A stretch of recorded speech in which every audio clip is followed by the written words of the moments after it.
Welcome back to the Deep Dive, your shortcut to being well-informed. Great to be here. We take your articles, your research, all those questions you send in, and we try to distill them into something genuinely insightful. Mm-hmm. And today, we're diving into the world of smartwatches, specifically the Apple Watch Ultra 2. Right, the rugged one. Exactly. You've asked us to unpack this based on the sources you shared, so our mission is pretty clear. Figure out what makes this thing tick. And who it's really for. Yeah, who is it genuinely designed for? And, is this pretty serious piece of kit the right fit for your active life? Because it seems like it's way more than just a step counter. Oh, definitely. We're excited to see what makes it stand out. So, okay, let's start with first impressions. Like, you pick this thing up. And straight away, you know it's premium.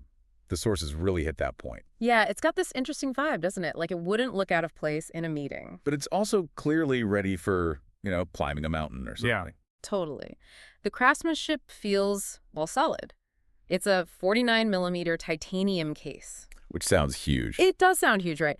But the sources kept saying it looks rugged, tough, but not actually, overly bulky or cumbersome. And that's the titanium doing its job.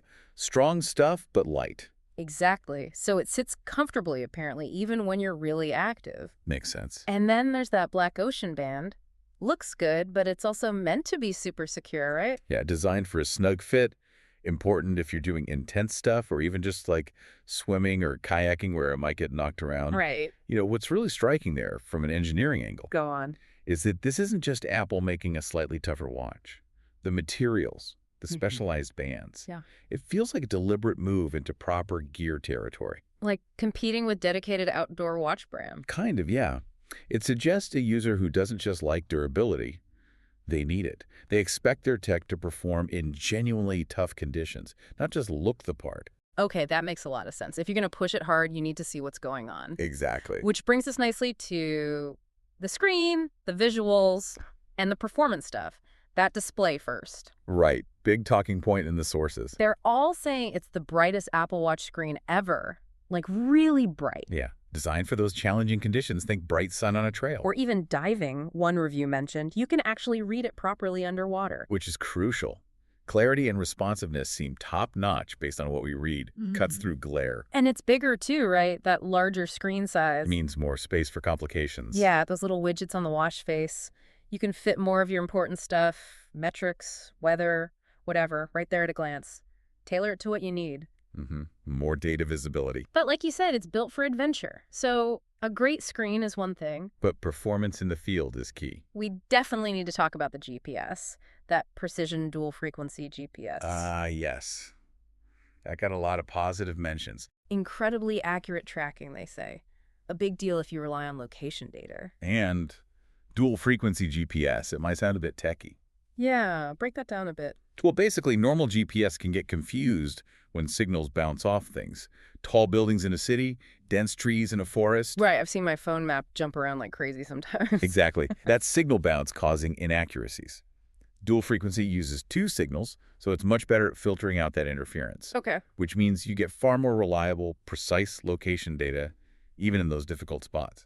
So for runners, hikers, cyclists, anyone needing accurate routes. It's a pretty big deal. It moves from being just nice to being a genuinely useful tool for performance and, honestly, for safety, too. Right, less chance of getting lost because your map is off. Precision matters. Definitely. Okay, so precision tracking is covered. Let's shift to endurance because, for serious adventures, the device needs to last. Battery life and fitness tracking, yeah. Yeah. Core stuff for this watch. Fitness tracking seems like it's really central to the Ultra 2.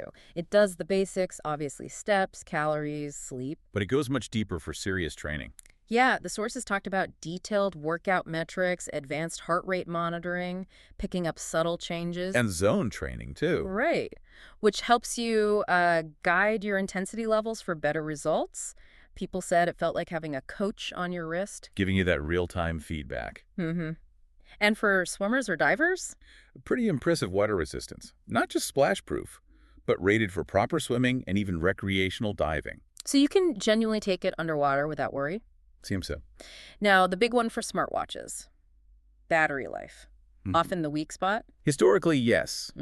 Especially with lots of features running. But the Ultra 2, the sources suggest it's a real standout here. Yeah, that came through strongly, Apparently, it lasts a couple of days with normal active use, not just one day. which is a significant improvement over many standard smartwatches. And even longer if you use the low power mode. For a watch doing this much, that feels like a genuine step up. It absolutely is. Wow. And what's insightful is how these things connect, right? That's how so. The advanced tracking, the water resistance, and that better battery life. Together, they solve a major headache for serious users. Ah, the old trade-off.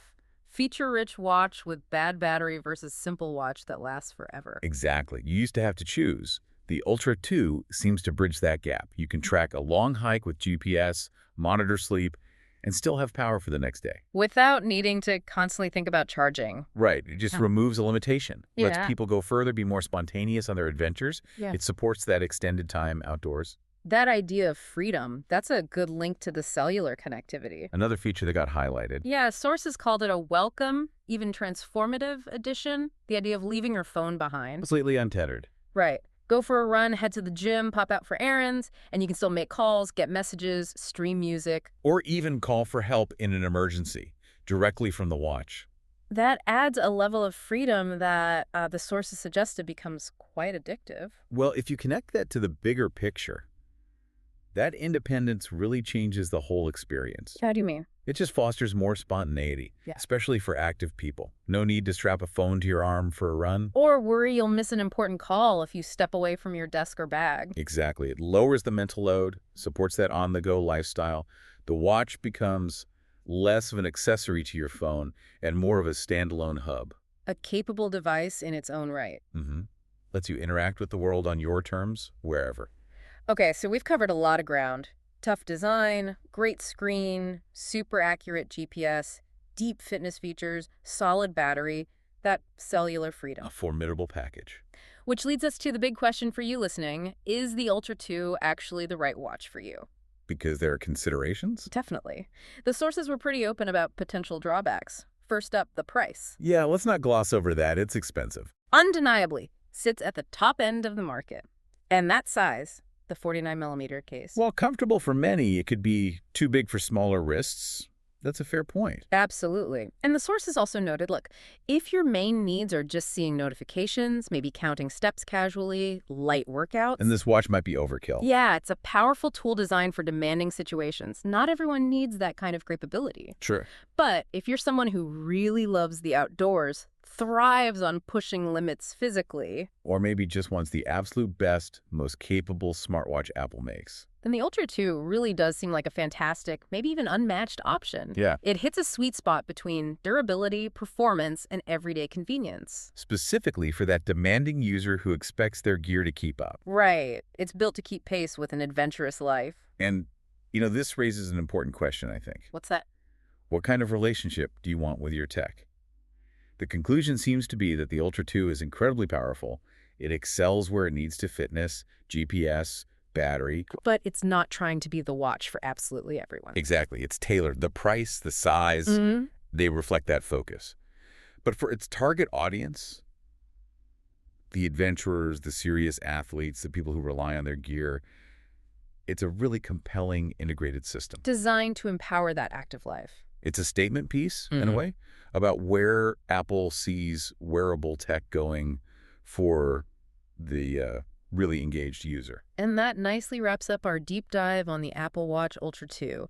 We've looked at the rugged design, that super bright screen, the pinpoint GPS, The comprehensive fitness tracking, that impressive battery life. and the freedom of cellular. It really is a device designed not just to, track things, but to actively enhance and enable those adventurous moments. So as you weigh up whether this is the right companion for your wrist, maybe think about this. What parts of your own active life, the challenges you tackle, or the adventures you're dreaming of, what could truly be transformed by having a device built to go as far as you do? Food for thought. Indeed. Until next time, keep exploring and keep diving deep.